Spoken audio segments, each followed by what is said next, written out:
আসসালামু আলাইকুম প্রিয় শিক্ষার্থীরা, আশা করি সবাই ভালো আছো। তো আমরা এর আগে কেমিস্ট্রি চ্যাপ্টার 6 এর উপর আলোচনা করেছিলাম। আজকে আমাদের সেকেন্ড ভিডিও নিয়ে আলোচনা করতে যাচ্ছি। তো আজকের প্ল্যানটা হচ্ছে মূলত মোলার আয়তন নিয়ে আলোচনা করা এবং শতকরা সংযুতি, স্থূল সংকেত, আণবিক সংকেত এই বিষয়গুলো নিয়ে আমরা একটু আলোচনা করব। তবে ভিডিও যদি লং হয়ে যায় তো সেক্ষেত্রে আমরা চেষ্টা করবো অন্তত 7 পর্যন্ত কভার করার জন্য। ওকে, তো চলো স্টার্ট করা যাক কথা না বলে। প্রথম কথা হচ্ছে প্রমাণ অবস্থা কি। প্রমাণ অবস্থা হচ্ছে মূলত 0°C তাপমাত্রা এবং 1 অ্যাটমসফিয়ার বায়ুমণ্ডলীয় চাপকে বলা হয় প্রমাণ অবস্থা। ওকে, তাহলে 0°C তাপমাত্রা মানে হচ্ছে 273.15 কেলভিন কিন্তু। ওকে, তাহলে আমি যদি লিখি, দেখো প্রমাণ অবস্থা তাহলে কি? প্রমাণ অবস্থা হচ্ছে 0°C বা 273.15 কেলভিন তাপমাত্রা এবং 1 বায়ুমণ্ডলীয় চাপ বা 1 অ্যাটমসফিয়ার চাপ বলতে পারো। অ্যাটমসফিয়ারই লাগো তাহলে সবচেয়ে সুন্দর হয়। 1 অ্যাটমসফিয়ার চাপকে প্রমাণ অবস্থা বলে। ওকে,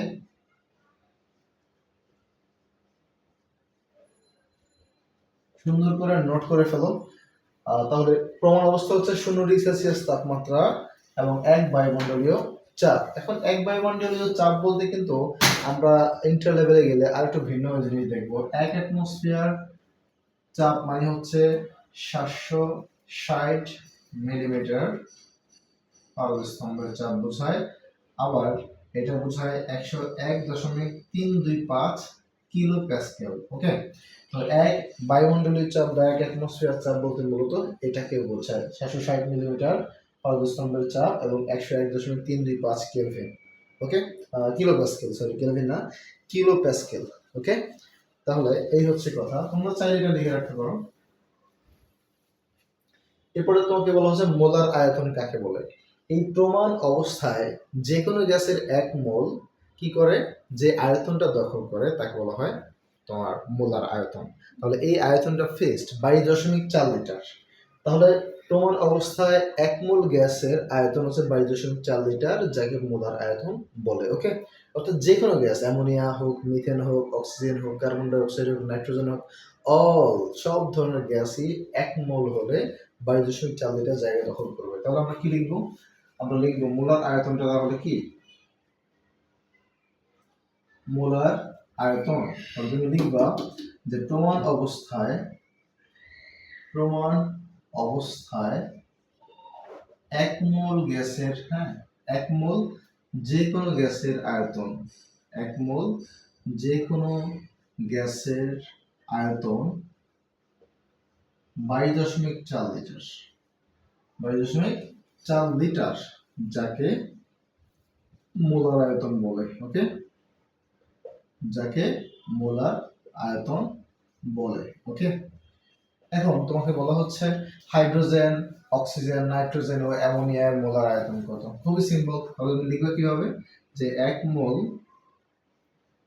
হাইড্রোজেন সমান সমান কত, 22.4 লিটার। 1 মোল হাইড্রোজেনে আমরা গত ক্লাসে করেছিলাম যে মোল হচ্ছে তার যৌগ বা অণু বা আয়নের ভরকে গ্রামে নিয়ে যাওয়া, তাই না? তাহলে হাইড্রোজেন যদি পারমাণবিক ভর, হাইড্রোজেনটা তো 1, তাহলে দুইটা হাইড্রোজেন মানে 2 গ্রাম। আমরা যদি চাই এখানে লিখতে পারি 1 মোল হাইড্রোজেন সমান সমান 2 গ্রাম সমান 22.4 লিটার। প্রয়োজন নাই, আপাতত এটাই লেখো, 1 মোল হাইড্রোজেন সমান 22.4 লিটার। তাহলে তোমাকে যদি বলে হাইড্রোজেনের মোলার আয়তন বলতে কি বোঝো, তাহলে তুমি আগে লিখবো মোলার আয়তনের সংজ্ঞাটা লিখবা কাকে বলে, তারপরে বলবো 1 মোল হাইড্রোজেন সমান সমান, অর্থাৎ দিয়ে লিখবো, অর্থাৎ 1 মোল হাইড্রোজেন সমান 22.4 লিটার।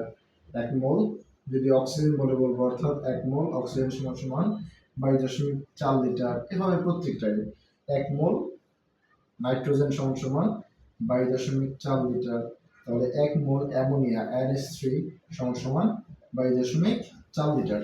অর্থাৎ তোমাকে যেই গ্যাসই বলুক না কেন তার মোলার আয়তন 22.4 লিটার। That's it. তাহলে তোমাকে যদি ক্ষয়ের কোশ্চেনে বলে খ নাম্বার 2 মার্কের জন্য যে হাইড্রোজেনের মোলার আয়তন বলতে কি বুঝো, তুমি মোলার আয়তনের সংজ্ঞা দাও, এরপরে বলো, অর্থাৎ হাইড্রোজেনের 1 মোল সমান সমান 22.4 লিটার। ওকে, ঠিক আছে।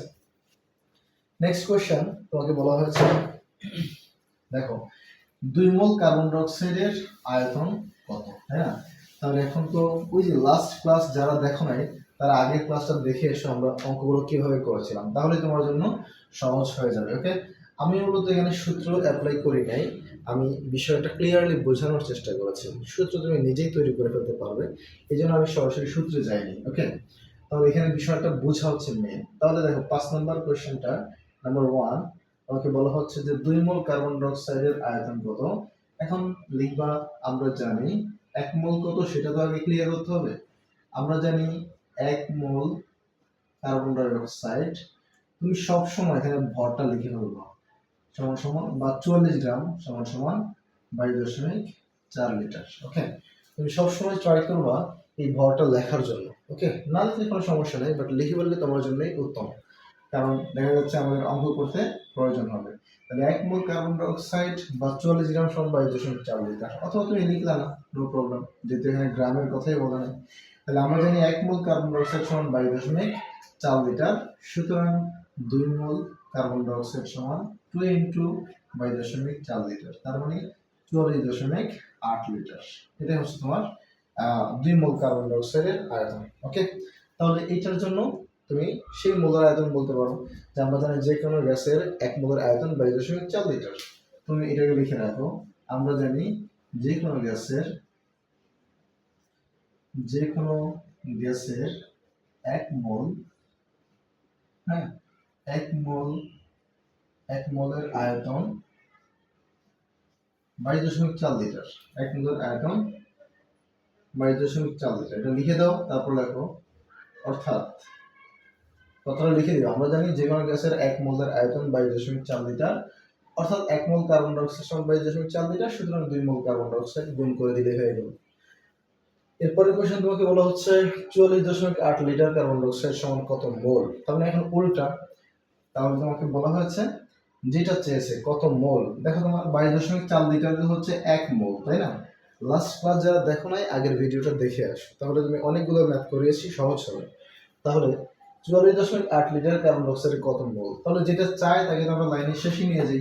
তাহলে এখানে লিখতে পারো 22.4 লিটার সমান সমান 1 মোল, রাইট?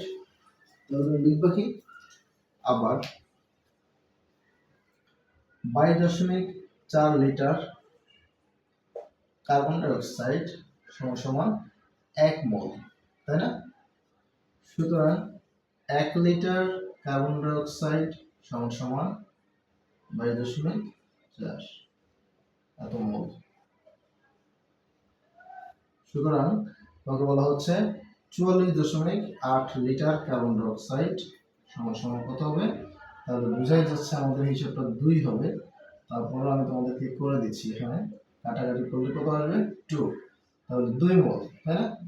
তাহলে এখন তুমি যদি এটা সূত্র প্রয়োগ করতে চাও, তাহলে মোল সংখ্যা সমান সমান তোমার কি বের করতে পারবো, এই যে দেখো উপরে কি দাঁড়াচ্ছে 44.8, মানে হচ্ছে কি এই যৌগটার আয়তন, তাহলে ভি বাই 22.4 লিটার। তুমি মোল সংখ্যা n সমান সমান তুমি যদি বের করতে চাও, তাহলে উপরে আমার কি 44.8 লিটার ছিল, তাহলে ভি বাই 22.4 লিটার।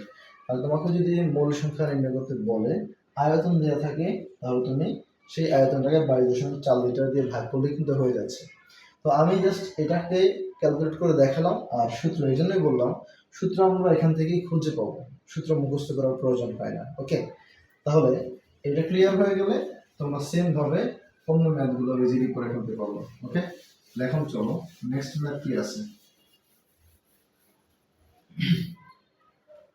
দুটি মিথেন অণুর আয়তন কত, 2 লিটার মিথেনের অণু সংখ্যা কত। তাহলে এখন তোমাকে অণু সংখ্যার কথা বলা হয়েছে, তাহলে মিথেন অণুর কথা বলা হচ্ছে, তাহলে তুমি আগের মতোই সিম্বলের কথা লেখো। অর্থাৎ 1 মোল মিথেন, মনে রাখবা মিথেনের সংকেত হচ্ছে CH4।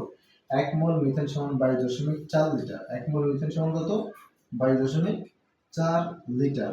এখন এই কোশ্চেনটার মধ্যে তোমার অণুর আয়তন চেয়েছে, তাই না? কি চেয়েছে, অণুর আয়তন। তাহলে 2টি মিথেন অণুর আয়তন খেয়াল করে দেখো, 2টি। তাহলে লাস্ট ক্লাসে আমরা পড়েছিলাম যে কোনো পদার্থের 1 মোলে অ্যাভোগাড্রো সংখ্যক অণু, পরমাণু বা আয়ন থাকে। তাহলে অ্যাভোগাড্রো সংখ্যাটা হচ্ছে 6.023 10^23। ওকে, তাহলে 1 মোল যদি হয় তাহলে অবশ্যই তার 6.023 10.23 অণু পরমাণু বা আয়ন আছে, তাহলে আমরা এই টপিকটা এখানে নিয়ে আসবো সমান সমান দিয়ে যে 6.023 ইন্টু 10^23 যেহেতু মিথেন একটা অণু তাই আমরা লিখবো এখানে অণু। ওকে, যদি শুধু কার্বন দিত তাহলে আমরা পরমাণু লিখতাম। ওকে, এখন দেখো এটা কেন আমরা অণু সংখ্যাটা আনলাম, তোমাকে বলেই দিয়েছে দুইটি মিথেন অণু, এই জন্য তোমার এখানে অণুর সংখ্যাটা আনলাম। দেখো তোমার চাওয়া হয়েছে কি শেষে আয়তন, তাহলে আমরা এই লাইনটা থেকে আমাকে যে জিনিসটা চাইবে তাকে আমরা লাইনের শেষে নিয়ে যাব। তোমাকে আয়তন চেয়েছে অণুর সংখ্যা দিয়ে, দেখো দুইটি অণুর সংখ্যা দিয়ে আয়তন চাওয়া হয়েছে, তাই না? তাহলে এই যে অণুর সংখ্যা দিয়ে তুমি আয়তন বের করবো, তাহলে তুমি কি লিখবা 6.023 10^23 মিথেন অণু সমান সমান 22.4 লিটার। সুতরাং একটি মিথেন অণু সমান সমান তুমি ভাগ করে দাও 6.023 ইন্টু 10^23 22.4।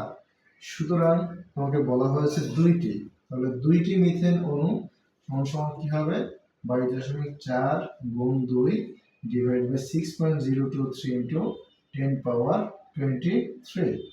ওকে, তাহলে এই হচ্ছে তোমার কথা। এখানে আনসার যা হবে তাই তোমার ক্যালকুলেটরে বসিয়ে আনসারটা বের করে নাও।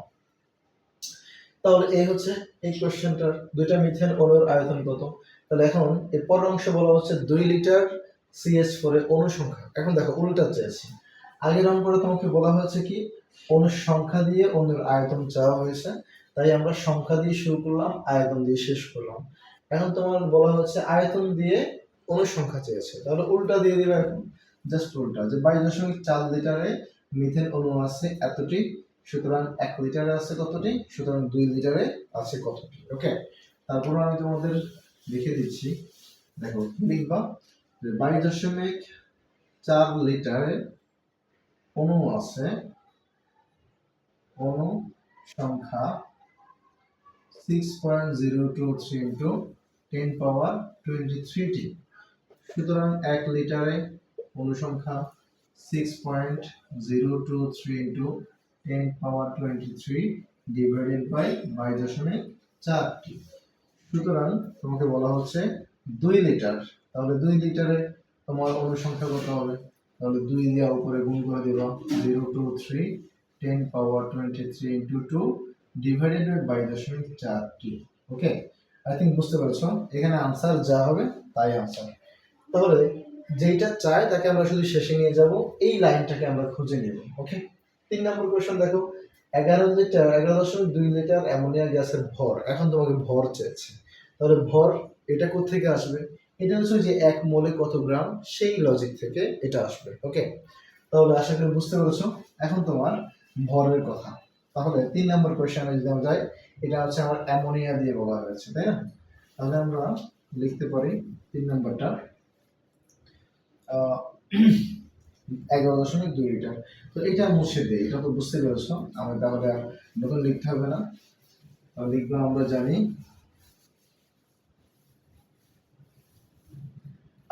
যে কোনো গ্যাসের 1 মোলের আয়তন হচ্ছে কত 22.4 লিটার, তাই না? তাহলে আমরা কি লিখতে পারি, অর্থাৎ 3 নাম্বারটা অ্যামোনিয়া গ্যাসের কথা বলা হচ্ছে 22.4 লিটার, কিন্তু আমাকে দিয়েছে 11.2 লিটার। তো মেইন লাইনটা আগে লিখবা কি অ্যামোনিয়ার অথবা 1 মোল অ্যামোনিয়া সমান সমান কত, নাইট্রোজেনের ভর কত বলো তো, নাইট্রোজেনের ভর 14, হাইড্রোজেনের ভর একটা হচ্ছে 1, যেহেতু 3টা আছে 3 দিয়ে গুণ করব, তাহলে কত হচ্ছে 17 গ্রাম। তাহলে 1 মোল অ্যামোনিয়া সমান কত গ্রাম, 17 গ্রাম সমান সমান কত 22.4 লিটার। ওই যে 1 মোল মানে হচ্ছে তার মোট ভরটা গ্রামে নিয়ে যাব, আর 1 মোলের আয়তন হচ্ছে 22.4 লিটার। আমাদের এখানে অণুর সংখ্যার কথা বলে নাই, দেখো অণুর সংখ্যার কথা বলে নাই, তাই আমরা এই কোশ্চেনে অণুর টপিকটা আনলাম না। আনলে আমরা এখানে সমান সমান দিয়ে যদি অণুর কথা বলতো, তাহলে এখানে সমান দিয়ে আমরা অণুর সংখ্যাটা 6.02 এটা রেখে দিতাম। তাহলে এখন তোমাকে বলা হচ্ছে কি 11.2 লিটার অ্যামোনিয়া গ্যাসের ভর কত। সো এটা তোমরা নিজেরাই করবো, আমি করে দিব না, এটা আমার ইনবক্সে তোমরা দিতে পারো।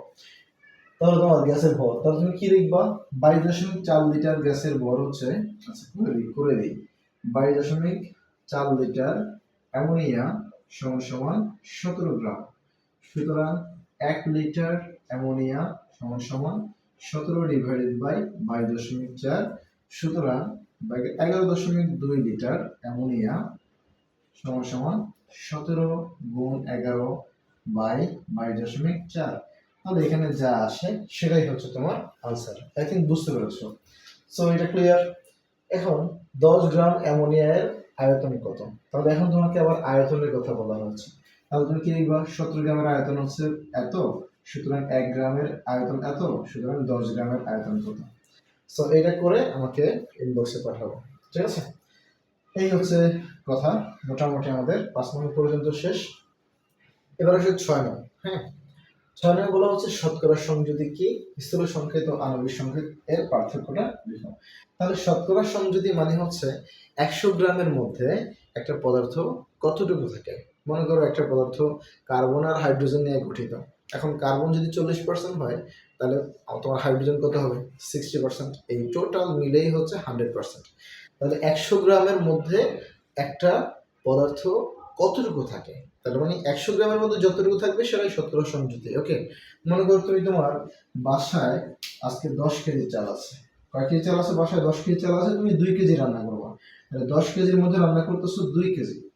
এখন তুমি যে 2 কেজি রান্না করতেছো, আসলে তুমি শতকরা কতটুকু রান্না করতেছো? তাহলে 2 কেজি রান্না করতেছো তুমি 10 কেজির মধ্যে।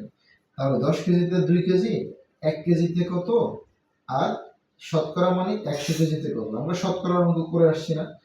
তাহলে 10 ভাগের 2 গুণ এই যে 100। তার মানে শতকরায় প্রকাশ করতে হলে 100%, মানে 100 দিয়ে গুণ করতে হয়। ওকে, তাহলে আমাদের টোটাল মানটা দেখো, তোমার চাল ছিল 10 কেজি, 10 কেজি চাল ছিল। তাহলে 10 রান্না করেছে 2 কেজি, তাহলে 10 ভাগের 2, তাই না? তাহলে 10 কেজির মধ্যে 2 কেজি রান্না করছো, আর শতকরার জন্য 100%। ওকে, তাহলে এইভাবেই প্রত্যেকটা জিনিস মূলত তোমাকে দিয়ে দেবে। দেখো আমি এখানে আগে শতকরা সংযুতি বুঝতে পেরেছো যে 100 গ্রামের মধ্যে কতটুকু আছে, সেটাই হচ্ছে শতকরা সংযুতি। আর স্থূল সংকেত ও আণবিক সংকেত, এই ব্যাপারটা আসলে কি? স্থূল সংকেত তোমাকে নির্ণয় করে দিবে একটা যৌগের মধ্যে পরমাণুগুলোর অনুপাত। ওকে, আমি একটা পার্থক্য দিয়ে তোমাদেরকে বুঝিয়ে দিচ্ছি। স্থূল সংকেত আর আণবিক সংকেতের পার্থক্যটা খেয়াল করে দেখো। এটা হচ্ছে স্থূল সংকেত, আর এটা হচ্ছে আণবিক সংকেত। ওকে, স্থূল সংকেত আর আণবিক সংকেত। এখন খেয়াল করে দেখো, স্থূল সংকেত হচ্ছে একটা যৌগের মধ্যে তার পরমাণুগুলোর অনুপাত প্রকাশ করবে, আর আণবিক সংকেত হচ্ছে মূল সংকেতটাই প্রকাশ করবে, মানে প্রকৃত সংখ্যা প্রকাশ করবে। লাইক তোমাকে যদি আমি দেই CH, মনে করো এখানে C2H2 ছিল, অর্থাৎ আমি যদি মূল সংকেত এখানে লিখি, একটা সংকেত লিখি তোমার, এই যৌগটার নাম হচ্ছে ইথাইন। হ্যাঁ, ইথাইনের সংকেতটা হচ্ছে C2H2, তাহলে এটা ইথাইনের আণবিক সংকেত। আর স্থূল সংকেতটা কি হবে জানো? এই 2 যদি কাটাকাটি করে 2 একে 2, 2 একে 2, একটা কার্বন একটা হাইড্রোজেন, তাই না? তাহলে CH, অর্থাৎ এখানে শুধু CH হবে স্থূল সংকেত। তাহলে স্থূল সংকেত পরমাণুর অনুপাত প্রকাশ করে।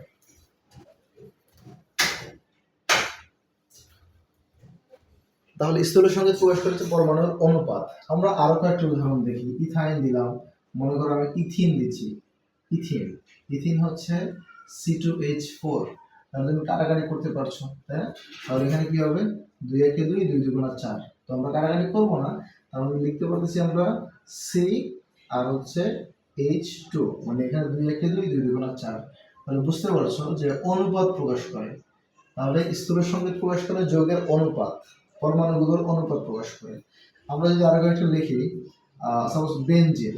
ওকে, বেনজিন হচ্ছে কি C6H6, আর বেনজিনের স্থূল সংকেত দেখো 6 একে 6, 6 একে 6, 1 1, তাই না? তাহলে এটা হবে শুধু CH। ওকে, এরপরে আমি তোমাদের যদি দেখি গ্লুকোজ দেখো C6H12O6, আর এখানে দেখো 6 একে 6, 6 দুগুণা 12, 6 একে 6, একটা কার্বন, দুইটা হাইড্রোজেন, একটা অক্সিজেন, তার মানে CH2 আর হচ্ছে O। বুঝতে পারছো আশা করি?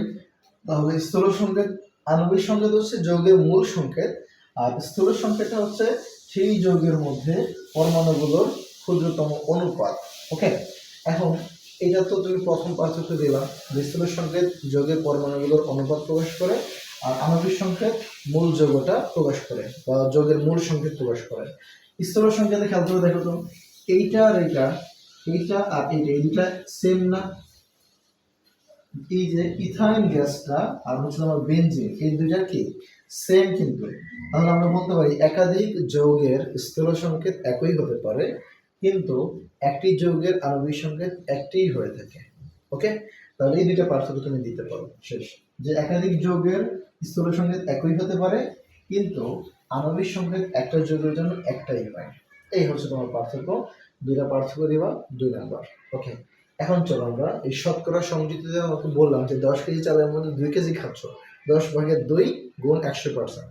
তাহলে তোমাকে তো আমি বলে দিলাম যে সকালে তোমার 10 কেজি চাল তোমার বাসায় ছিল, কিন্তু এখানে যে যৌগগুলো দেয়া আছে এই যৌগগুলোর মধ্যে তার শতকরা পরিমাণ বের করবো, কিন্তু তার ওই যে মূল মানটা কত, তাহলে সেই মানটা হচ্ছে আণবিক ভর। আমি তোমাকে যে বললাম তোমার 10 কেজি চাল ছিল, তাহলে এই যৌগের ক্ষেত্রেও সেম ভাবে তার মোট আণবিক ভর কত সেটা আগে আমাকে জানতে হবে। এটা মুছে দিচ্ছি। তাহলে 7 নম্বরটা দেখো, স্থলের শতকরা সংযুতি কত। তাহলে এগুলো হচ্ছে তার, আমি তোমাকে একটা দুইটা করা দিই। এখন এটা 7 নম্বরটা তোমাকে আমি করাই দিই। আচ্ছা 7 নম্বর না, 1 নম্বরটা এক করি, বেনজিন। আর এটা হচ্ছে কি C6H6 হচ্ছে বেনজিন। তাহলে বেনজিনের এগুলো আসলে এমসিকিউ আকারে তোমাকে আসতে পারে, গতে আসতে পারে। হ্যাঁ, মেইনলি গতেই আসে, গঘরে আসবে, আর তোমার এমসিকিউ তেও আসবে। তাহলে বেনজিনের আণবিক সংকেত, আণবিক ভর, বেনজিনের আণবিক ভর সমান কত সেটা তোমাকে আগে বের করে নিতে হবে। তাহলে বেনজিন কার্বন আছে 6টা, একটা কার্বনের ভর হচ্ছে 12, আছে 6টা, গুণ 6। তারপরে এখানে খেয়াল করে দেখো হাইড্রোজেন আছে কয়টা, একটা হাইড্রোজেনের ভর হচ্ছে 1, 6টা আছে, তাই 6 দিয়ে গুণ করবো, তাহলে মান আসতেছে তোমার 78। ওকে, তাহলে এই বেনজিনের টোটাল আণবিক ভর 78। তাহলে এই 78 গ্রামের মধ্যে আমার কার্বন কত গ্রাম আর হাইড্রোজেনের শতকরা কত গ্রাম আছে। তাহলে এখন তুমি লিখবা যে কার্বনের শতকরা সংযুতি, কার্বনের শতকরা সংযুতি। তাহলে কার্বনের শতকরা সংযুতি যদি বের করতে যাই, তাহলে মোট কত 78, মানে পুরো যৌগের মোট আণবিক ভর 78। এটার মধ্যে কার্বন আছে কতটুকু দেখো তো, এই যে 6 × 72, তাই না? 6 × আচ্ছা আমরা একটু ভেঙে দেখি, 72 + 6 = 78। তাহলে কার্বন ছিল 72 গুণ 100%, শতকরা তো, তাই 100% দিয়ে তুমি গুণ করে দিলে এখানে মান পাবা। আচ্ছা আমি একটু হিসাব করে দেখি এটা, তোমরা আমার সাথে সাথে করো, তোমরা আমার সাথে সাথে হিসাবটা করে ফেলো। তোমার এখানে হচ্ছে মানটা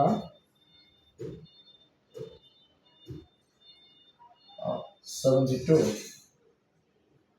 ডিভাইডেড বাই 78, মানে 7200। দেখো এটা কিন্তু 7200, আমি একসাথে 7200 লিখবো, ডিভাইড বাই 72, 78, তাহলে 92.3, 92.3%, অবশ্যই পার্সেন্ট দিবা।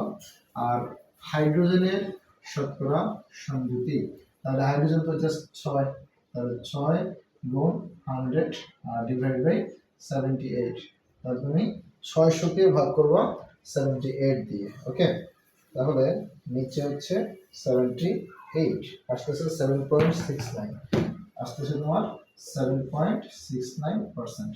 দেখো এই দুইটা মিলিয়ে তোমার 100% হচ্ছে। ওকে, মানে 99.99% হবে, পুরোপুরি 100 হবে না। তো এই হচ্ছে তোমার সিস্টেম। এখন এটা আমি তোমাকে করে দিলাম, বাকিগুলো তুমি সেম ভাবে নিজে নিজে করতে পারবা।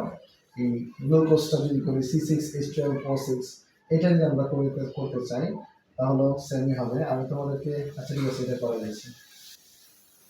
2 নম্বর গ্লুকোজ C6, এটা হচ্ছে গ্লুকোজ। হ্যাঁ, এটা কি গ্লুকোজ, C6H12O6 এর আণবিক ভর, কার্বন তো হচ্ছে তোমার 12, 6টা কার্বন আছে। তারপর হচ্ছে তোমার হাইড্রোজেন 1 12টা কার্বন আছে, অক্সিজেন হচ্ছে তোমার 16 6টা আছে। টোটাল হবে কত তোমার 696, 96 আর 10 100 106 108 আর 6 12 72, টোটাল আসবে তোমার 180। ওকে, তাহলে এখন কার্বনের শতকরা সংযুতি বের করো। কার্বনের শতকরা সংযুতি, তাহলে কার্বনের শতকরা সংযুতি হবে তোমার নিচে হবে 180 আর উপরে কত 6 12 72 গুণ 100%, তাহলে তোমার এখানে যা আসে 40% আসবে। তাহলে কার্বন জানলাম। হাইড্রোজেনের শতকরা সংযুতি, তাহলে হাইড্রোজেন হচ্ছে কত দেখো, এই যে 12 একে 12, 12 গুণ 100 ডিভাইডেড বাই 180। ওকে, তাহলে এখানে মান আসবে কত তোমার 6.67%। আর এরপর হচ্ছে তোমার অক্সিজেনের শতকরা সংযুতি, সেম ভাবে নিচে হবে 180, উপরে হবে তোমার অক্সিজেন কত দেখো 696, অক্সিজেন 96 গুণ 100% সমান সমান অক্সিজেন আসবে কত 53.33%। দেখো তুমি দুইটা বের করলে অপরটা তুমি মাইনাস করেও বের করতে পারো, 40 আর 6 46, বাকিটা হবে অক্সিজেনের। এই হচ্ছে মূলত তোমার শতকরা সংযুতি বের করার সিস্টেম। আর অ্যালুমিনিয়াম সালফেট এইটা আমি তোমাদের করাই দিচ্ছি, অ্যালুমিনিয়াম সালফেট ছাড়া বাকিগুলো সবাই পারবা, তাহলে বাকিটা করে করে আমাকে জাস্ট মেসেজ দিবা, ইনবক্স করবা। ওকে, অ্যালুমিনিয়াম সালফেটটা আমি তোমাদেরকে দেখাই দিচ্ছি এখানে। তাহলে এটা হচ্ছে তোমার 7 নম্বর, অ্যালুমিনিয়াম সালফেট।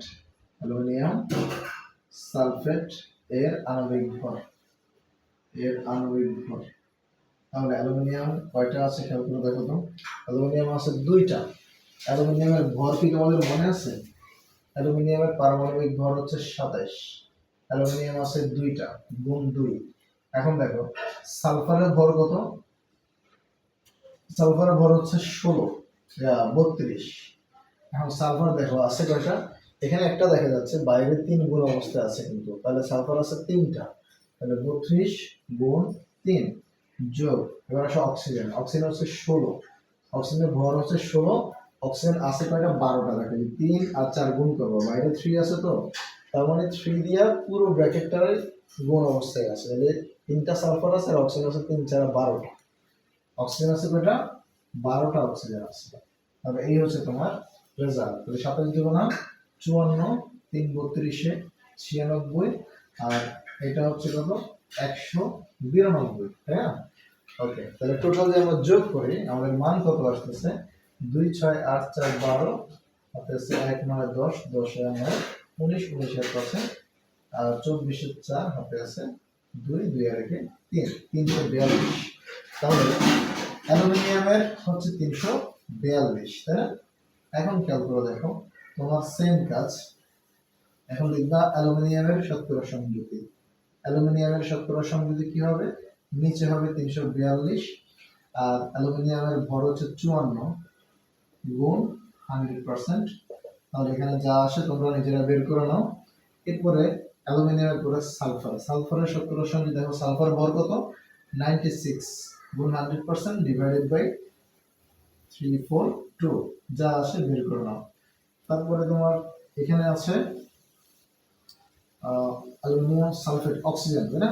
অক্সিজেনের শতকরা সংযুতি, নিচে হচ্ছে 342, উপরে অক্সিজেন আছে দেখো, এই যে অক্সিজেন 192, 192 গুণ 100%, তাহলে এটাও নিজেরা বের করে নাও।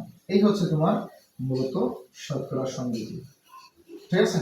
তো এইভাবে আমি মোট এখানে 8টা দিয়েছি, সবগুলো করে ফেলবো। ওকে, তো তোমাদের বেনজিন, গ্লুকোজ, ইথাইন, ইথাইন হচ্ছে অ্যাসিটিলিন গ্যাসও বলা হয় ইথাইনকে, এটা দিয়ে এই গ্রিল কাটে না, দেখবো যে জানালা গ্রিল কাটে বা লোহার ঝালাইয়ের কাজ করে, ওখানে ইথাইন গ্যাস ব্যবহার করা হয়। আবার ফল পাকাতে দুষ্ট চক্রের ব্যবসায়ীরা এই কাজটা করে। C2H4 হচ্ছে ইথিন গ্যাস, C2H6O এটা হচ্ছে অ্যালকোহল, হ্যাঁ। আর sulphuric acid, aluminium sulphate, oxalic acid, H2C2O4 হচ্ছে অক্সালিক অ্যাসিড। আমি তোমাদের অক্সালিক অ্যাসিডের একটা দানা খাইয়েছিলাম, তেঁতুলের চোর টক, আই থিঙ্ক মনে করতে পারবা। তো এরপরে কোয়েশ্চনটা দেখো, 8 নম্বর, একটা যৌগে, এটা তো বুঝতে পেরেছো আশা করি, একটা যৌগে কার্বন, হাইড্রোজেন এবং অক্সিজেনের শতকরা সংযুতি। আচ্ছা এই ভিডিওটা অনেক লং হয়ে যাবে, আমি এই কোয়েশ্চেনগুলো পরের ভিডিওতে নিয়ে আসবো। ওকে, তাহলে আজকে এইচডব্লিউ হচ্ছে এই 8টা 17 সম যদি করবা, আমি যেগুলো যেগুলো করিয়েছি সবগুলোই করে করে আমাকে ইনবক্সে মেসেজ করে দিও, ঠিক আছে? তো এখানে আমি 8টা আছে, আমি 3টা করলাম, বাকিগুলো তোমাদের এইচডব্লিউ। আজকের ক্লাস মূলত এই পর্যন্ত। ধন্যবাদ সবাইকে। পরবর্তীতে আমরা 8 থেকে শুরু করবো ইনশাআল্লাহ। স্থূল সংকেত, আণবিক সংকেত এবং দ্রবণ প্রস্তুতির পাঠটা করবো। ওকে, ধন্যবাদ।